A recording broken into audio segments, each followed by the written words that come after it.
function of the Jacksonville Beach Special Magistrate hearing in accordance with Florida Statutes, Chapter 162, and the City of Jacksonville Beach Code of Ordinances is to reach an equitable expedition to enforce the codes.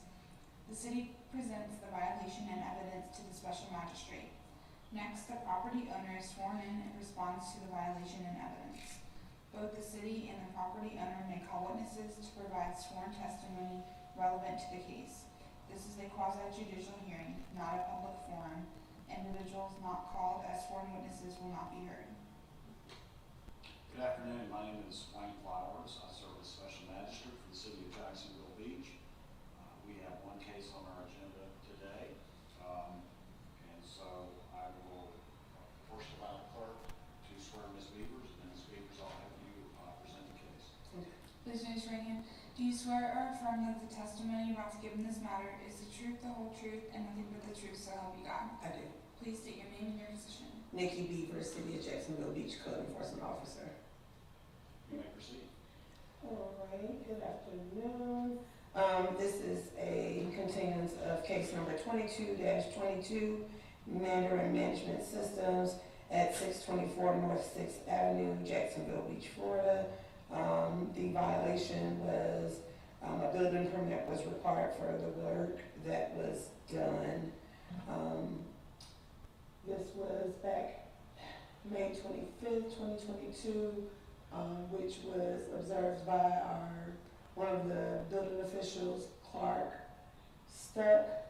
A stop work order was issued on that day. And today we are here. Mr. Palomir was to get a finalized inspection completed by his contractor, and for our building officials to go in and see that the work had been reversed.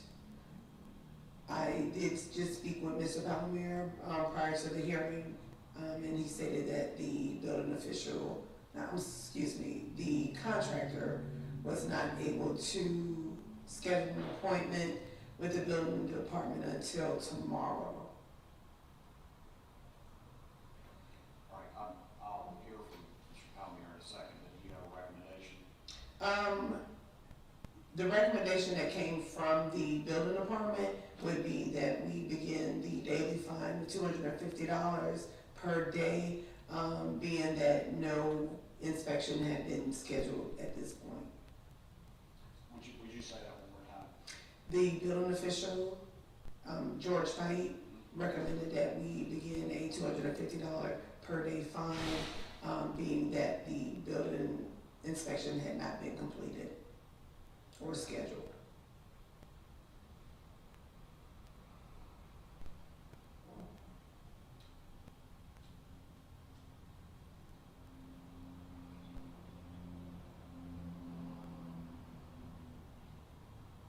And I assume that that recommendation was made, assuming, and I'm going to hear from Mr. Palomir in a second.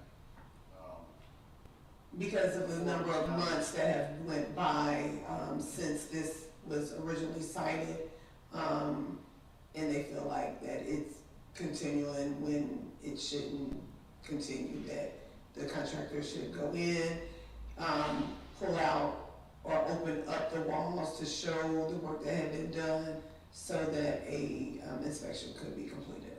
Okay. All right, Mr. Palomir, you want to come up? I've asked you this before, and I apologize, but how do you spell your last name? Is it P-A-L-I-N-E-R-E or P? Yes, sir. That's right? Okay. Then I had it right on the last word. Thank you. Thank you. Would you swear the witness? Please raise your right hand. Do you swear or affirm that the testimony you're about to give in this matter is the truth, the whole truth, and nothing but the truth, so help you God? Yes. Please state your name and your address. Ronald Palomir, 13690 Lawrence Landing Road West, Jacksonville, Florida. And Mr. Palomir, you have indicated previously that you were president of Mandarin Management Systems, Inc. Is that still That's correct? correct, sir. Okay, Mr. Palomir, you've heard from Ms. Beavers with regard to the current situation. What can you tell me about that? The project, and my general contractor advised me, the actually involved 4 different trades, and he had been trying to coordinate with all the different trades to get the work completed expeditiously. At this point in time, all of the work has been completed by all of the trades, and he advised me that the earliest date that he was available for an inspection, which he wanted to have done, all of the trades, all of the work in one inspection date, is scheduled for tomorrow. And that is in fact on the schedule for tomorrow. He didn't want to have the inspections done piecemeal with one trade at a time.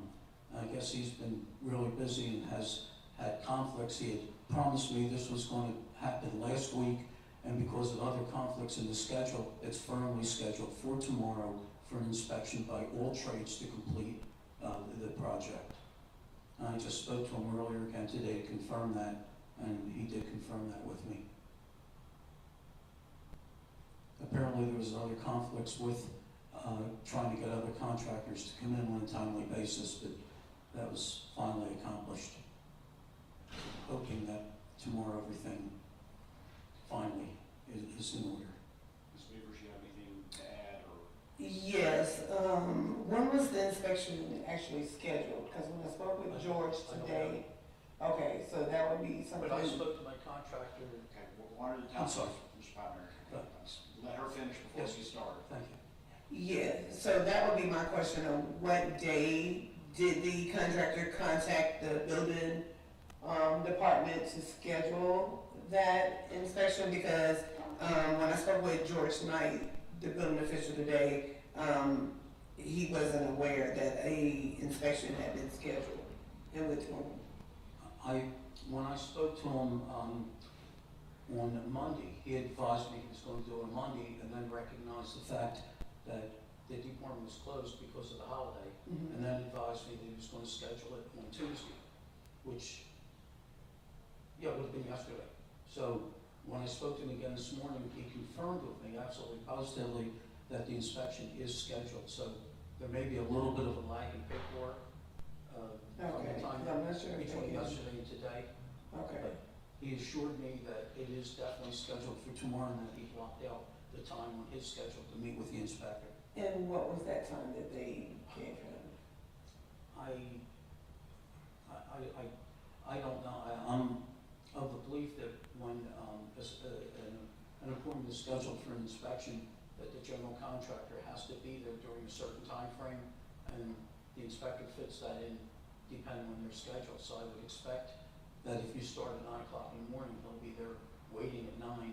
Well, they normally have a window, like a 4-hour window, either 9 to 12. Yeah, that's what I meant. Okay. But he assures me that it is positively, absolutely scheduled for tomorrow. Okay. Here's what I'm gonna do. I'm gonna enter an order that, we've already found a violation doing this, but I'm gonna enter an order that, provides that daily penalties of $250 a day will start accruing on, tomorrow is the 23rd. on if the inspection is not successfully completed, By Friday. I was actually gonna say the that's the 25th, that's what I was gonna say. By close of business on the 25th, and the penalties will automatically start accruing. Excuse me, sir, if I may ask, successfully completed, I'm just trying to clarify in my mind, if the inspector does find some issues that still need to be addressed. I'm not extending it beyond that. No, what I was saying is that gives us Thursday and Friday to address that. Yes, sir. Yeah, that's fine. That should be fine. That shouldn't be an issue at all. Thank you. Okay.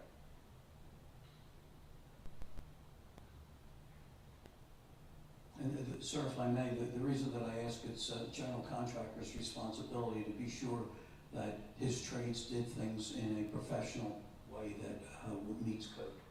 So he'll be responsible. Well, I'll ultimately be responsible. I have no problem. Thank you very much. Okay. I would like to add, so if there is a issue found, the building official would want the daily fines, Yes. because of the amount of time they had to do So much this. time and Yes. given so much leeway. Now, again, If I may, maybe your contractor has been delinquent, and so you need to put your hand in his pocket if you don't have. Yes, sir. Yeah, my other question was, if there are issues that need to be addressed, and they are addressed prior to Friday, Correct. Would the department work with my contractor to have someone else come in by Friday to re-inspect if that's the case? I don't know that she can guarantee that. No, I wouldn't be able to. That would be something you would need to speak with George Knight. Okay. Thank you, sir. I appreciate your consideration. Yes, sir. And Mr. Palmieri, I do hope this is the last time we see one of you. I I haven't. know you feel the same way. I haven't been in the house for, oh my God, 8 or 9 or 10 months. It's been a long time, and lessons learned, if I may. Thank you, again, hopefully this will all get Oh my God, done. I sure hope so. Yeah. All right. Excuse me, one other thing I might ask, as long as everything is brought up to code and whatever, is there anything I need to do on my end? No, so once I get the finalization from the building department that it has passed all the inspections for each component, that the plumbing, the electrical, I will close the case, and then you will get something stating that the case has been closed. Like an So- email or? So by the time Okay. the next hearing comes up, you won't have to attend. The magistrate will just send an order stating that the case has You been would be on the closed. calendar for her to advise me that the compliance was achieved, if it was achieved by the 25th, and, or the 24th, I guess, Mhm. 24th, and then I'll enter an order closing the case, which we all hope will be the case. Yes, sir, thank you. I certainly do. Thank you very much. Okay, thank you. No, thank you. Appreciate it. Have a nice day. You too. That concludes the cases that we have for today.